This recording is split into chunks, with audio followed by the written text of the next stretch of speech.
तो last video में payroll कैसे यूज़ करना है वो मैंने आपको बताया था, ठीक है। और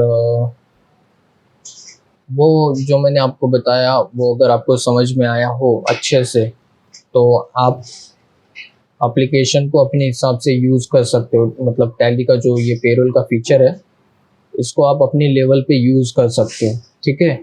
और देखो यहाँ पे रिपोर्ट के बारे में मैंने आपको बताया नहीं था लास्ट के वीडियो में, तो इस वीडियो में मैं आपको रिपोर्ट्स को चेक करके बता देता हूँ, ठीक है। यहाँ पे आपको जाना है डिस्प्ले में, गेटवे ऑफ टैली की स्क्रीन में से डिस्प्ले ओपन करना है आपको। डिस्प्ले ओपन करने के बाद यहाँ पे आपको दिखेगा पेरोल की रिपोर्ट दिखेगी आपको। यहाँ पे आएंगे हम पेरोल रिपोर्ट में, ठीक है। मैं इसको ओपन कर लेता हूँ। पहले रहेगा यहाँ पे स्टेटमेंट ऑफ पेरोल, ठीक है। इसको ओपन कर लेते हैं।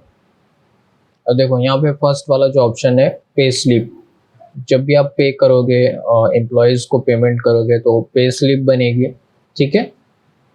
जैसे हम एक रिसिप्ट लेते हैं पैसे देते टाइम और पैसे लेते टाइम, उसी तरीके से यहाँ पे एक पे स्लिप बनेगी, ठीक है। जिनको जिनको हम सैलरी पे कर रहे हैं उनके लिए। तो मैं आपको इसे ओपन करके बता देता हूँ। सिंगल और यहाँ पे मल्टीपल में सिंपल है। यहाँ पे सिंगल पे स्लिप ओपन करोगे तो पर्टिकुलर किसी एक एम्प्लॉय की आप पे स्लिप जो है यहाँ से एक्सेस कर पाओगे।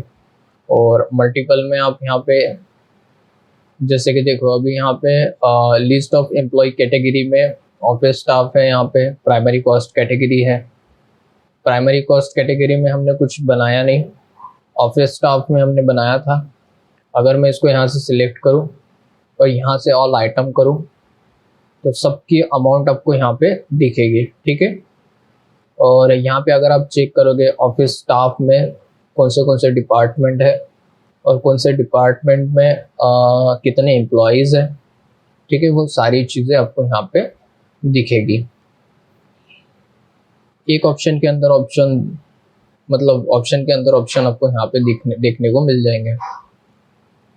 देखो जैसे कि अभी यहाँ पे अकाउंटिंग डिपार्टमेंट में ये जो व्यक्ति है यहाँ पे उसकी मतलब डिटेल आपको देखने को मिलेगी, लेकिन मैंने यहाँ पे कोई एक्स्ट्रा की डिटेल मैंने किसी की ऐड नहीं करी थी लास्ट वाली वीडियो में, तो इसीलिए आपको यहाँ पे कुछ नहीं दिख रहा है।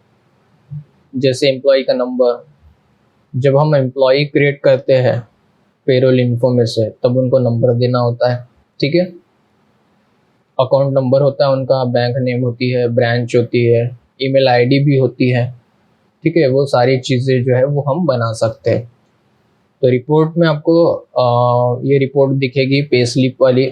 मैं इसको ओपन कर लेता हूँ राहुल को। ये रहेगी आपकी पे स्लिप, हर महीने की आप यहाँ पे बना सकते हो पे स्लिप। जैसे अभी ये है यहाँ पे जुलाई 2019 की है, ठीक है। एम्प्लॉय नंबर, फंक्शन, डेजिग्नेशन, ये सारी चीज़ें जो है ये आपको फिल करना होता है जब आप एम्प्लॉय क्रिएट करते हो तब, ठीक है। यहाँ पे अटेंडेंस आपने प्रेजेंट के हिसाब से बनाई है तो उसी के हिसाब से इनका जो है वो पेमेंट बना है, ठीक है। अर्निंग आपको यहाँ पे शो हो रही है बेसिक पे और डीए। और इस साइड में आपको यहाँ पे दिखेगा डिडक्शन में ईपीएफ जो है वो हमने डिडक्ट किया था शायद 12%, तो वो डिडक्ट हो रहा है यहाँ पे, ठीक है।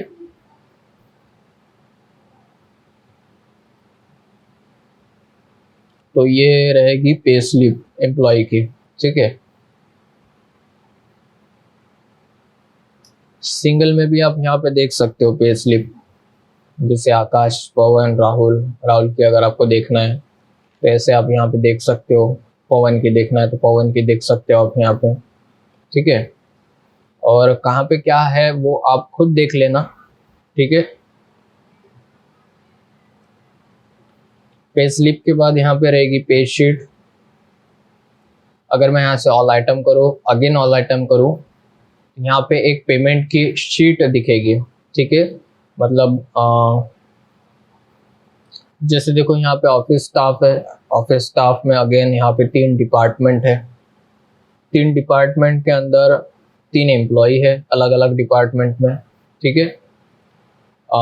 टोटल ऑफिस स्टाफ में देखो यहाँ पे देखो, टोटल ऑफिस स्टाफ में हमने बेसिक पे कितना किया है, ठीक है, आपको यहाँ पे दिखेगा। बोनस हमने कितना दिया है वो दिखेगा, डीए, और एम्प्लॉय की टोटल अर्निंग जो है वो कितनी हुई है, ठीक है, ऑफिस स्टाफ में से, ये तीनों की मिला के, ठीक है। तो वो आपको यहाँ पे दिखेगी। डिडक्शन कितना हुआ यहाँ पे ईपीएफ का, वो आपको यहाँ पे दिखेगा, टोटल डिडक्शन और नेट अमाउंट आपको यहाँ पे दिखेगी, ठीक है। तो इसको कर लेता हूँ मैं स्किप।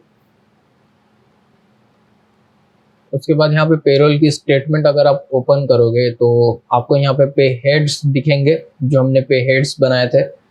अगर आप इस बेसिक पे को ओपन करोगे तो कौन से डिपार्टमेंट में या फिर कौन सी कैटेगरी में और कौन से एम्प्लॉई को आपने कितना बेसिक मतलब पेमेंट किया है वो आपको यहाँ पे दिखेगा, ठीक है।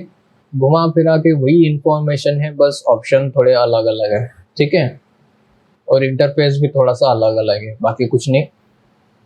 मैं इसको स्किप कर लेता हूँ, ओपन करके बता देता हूँ। नहीं हो रहा है, एक minute, back back back back. देखो यहाँ पे मैंने इसको एंटर करने के बाद यहाँ पे राहुल आकाश को एंटर कर लेता हूँ, और यहाँ से आपको दिखेगा पेरोल वाउचर हमने यूज़ किया था 2 नंबर का वाउचर, और कितनी अमाउंट डेबिट हुई यहाँ से 5,600 रुपये, किसको, आकाश को। तो इस तरीके से आप यहाँ पे स्टेटमेंट्स जो है वो चेक कर सकते हो। बोनस कितना दिया, किसको दिया, डीए, ईपीएफ, डिडक्शन किसका हुआ, कितना कितना हुआ, वो आप यहाँ पे देख पाओगे। पेमेंट एडवाइस, ये तो प्रिंट होगा, प्रिंटर तो मेरे पास है नहीं, मैं स्किप कर लेता हूँ इसको। पेरोल रजिस्टर में आप यहाँ पे देखो हमने ये मई महीने में एक बार वाउचर यूज़ किया था, ये पेरोल वाला, ठीक है, फर्स्ट टाइम यूज़ किया था, बेसिक पे किया था, 600 रुपये यहाँ पे डेबिट अमाउंट शो हो रहा है। उसके बाद यहाँ पे जुलाई वाला, हाँ ठीक है, ये हमने करके देखा था, इसको ओपन कर लेता हूँ मैं, ठीक है।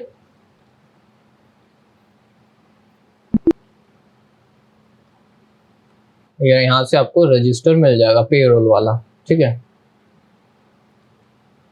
एम्प्लॉय की प्रोफाइल, मतलब एम्प्लॉय क्रिएट करते टाइम आपने जो सारी डिटेल आपने ऐड करी थी वो सारी डिटेल आपको यहाँ पे दिखेगी, ठीक है। ऑफिस स्टाफ में जाऊँगा, आकाश को ओपन करूँगा।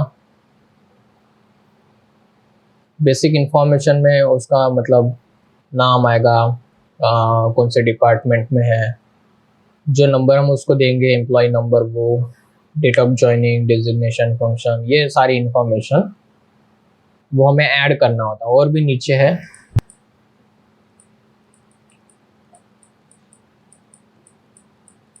देखो यहाँ पे पासपोर्ट एंड वीज़ा इंफॉर्मेशन भी ऐड करना होता है। अगर आपके पास इंफॉर्मेशन है तो वो ऐड कर सकते हो। स्टैट्यूटरी इंफॉर्मेशन में इनकम टैक्स नंबर, ठीक है, पैन नंबर, आधार, यूएएन नंबर, पीएफ अकाउंट का number, ESI, PR account number, सारी चीज़ें आपको ऐड करना होता है, ठीक है, एम्प्लॉय की प्रोफाइल में।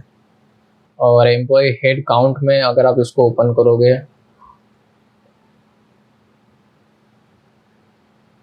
ओपनिंग बैलेंस आपको यहाँ पे दिखेगा, न्यूली ज्वाइन, मतलब नए जो है एम्प्लॉय जिन्होंने ज्वाइन किया है वो नए कौन है। तो हमने 3 लोगों को बनाया था अप्रैल के महीने में, उनकी डेट ऑफ ज्वाइनिंग रखी थी हमने अप्रैल के महीने में 1 तारीख रखी थी। तो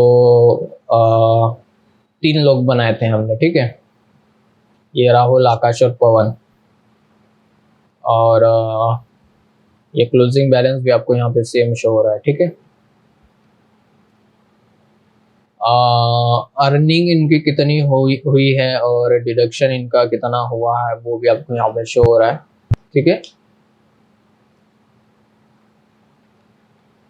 और देखो यहाँ पे एम्प्लॉय पे हेड का ब्रेकअप ब्रेकअप पे हेड एम्प्लॉय ब्रेकअप। अगर आप यहाँ से, ये तो पे हेड से, अगर आप इनमें से कोई एक पे हेड अगर आप ओपन करोगे तो देखो यहाँ पे ऑफिस स्टाफ में मार्केटिंग के डिपार्टमेंट में सिर्फ अपने पवन को दिया था, मतलब हमने पवन को दिया था कितना बोनस दिया था, ठीक है। तो वो आपको यहाँ पे दिखेगा डेबिट, ठीक है। क्लोजिंग बैलेंस इतना आपको शो हो रहा है। तो कोई नहीं, आप इसे ओपन करके देखना, यूज करके देखना, आपको समझ में आएगा क्या है क्या नहीं। तो अटेंडेंस शीट आपको दिखेगी। अब यहाँ पे ओन अब्सेंट कितने दिन था, ओवर टाइम किसने कितना करा, हमने तो सिर्फ प्रेजेंट के लिए बनाई थी, ठीक है। जब हम अटेंडेंस ले रहे थे तब हमने प्रेजेंट को यूज़ किया था। उस टाइम आप ओवर टाइम को भी यूज़ कर सकते हो या फिर अब्सेंट को भी यूज़ कर सकते हो, ठीक है। और यहाँ पे अटेंडेंस की रजिस्टर आपको देखने को मिल जाएगी। अप्रैल महीने में एक अटेंडेंस हमने कराई थी और जून और जुलाई के महीने में हमने एक एक अटेंडेंस करवाई थी, ठीक है। तीसरी अटेंडेंस, ये दूसरी अटेंडेंस और ये पहली अटेंडेंस, ठीक है। और ग्रेजुएटी के लिए तो हमने पे हेड बनाते टाइम हमने नो रखा था, तो इसीलिए यहाँ पे आपको कुछ दिखेगा नहीं। लेकिन जब आप उसको यस करोगे तो क्या होगा बाद में, और इस रिपोर्ट में आपको क्या दिखेगा ग्रेजुएटी में, वो आप चेक करके देखना, ठीक है। उसकी डेट ऑफ ज्वाइनिंग, उसकी डेट ऑफ लिविंग, मतलब ग्रेजुएटी जो है वो कब कब अप्लाई होगी। मैंने आपको बताया था जब कोई एम्प्लॉय 5 साल से ज़्यादा किसी कंपनी में काम कर रहा है, मतलब सेम कंपनी में काम कर रहा है 5 साल या फिर 5 साल से ज़्यादा, तब वो तब ग्रेजुएटी अमाउंट जो है वो कैलकुलेट हो सकती है, ठीक है।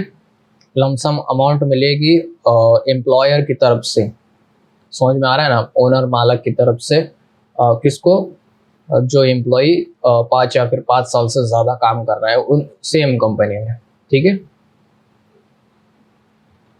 कुछ नहीं, बस यहाँ पे इतनी पेरोल की रिपोर्ट बनेगी आपकी यहाँ पे, ठीक है। बाकी तो डिस्प्ले मेनू में क्या है क्या नहीं आपको तो पता ही है, मैंने आपको बताया था लास्ट वीडियो में। तो आशा करता हूँ कि ये रिपोर्ट का पोर्शन आपको समझ में आया होगा। मिलते हैं नेक्स्ट वीडियो में। कुछ फीचर्स मुझे आपको बताना है और एक दो फीचर्स बताऊंगा मैं आपको। फीचर्स बताने के बाद आपको जो है वो टैली प्राइम का इंटरफेस भी दिखाना है। एक बार अगर आपको ये टैली ERP9 ये जो ये आ गया ना, आपको टैली ERP9 अगर आपको आ गया ना ठीक से यूज़ करना, तो टैली प्राइम जो है वो आप इजीली यूज़ कर सकते हो। डिफरेंस ज़्यादा नहीं है, बस अरेंजमेंट, मतलब जो ऑप्शंस है, ऑप्शंस की अरेंजमेंट थोड़ी सी चेंज है और थोड़ा सा इंटरफेस भी चेंज है, ठीक है। तो करेंगे वो भी बाद में। तो यहाँ पे तो हो गया हमारा टाइम। मिलते हैं नेक्स्ट वीडियो में, तब तक के लिए take care and good bye.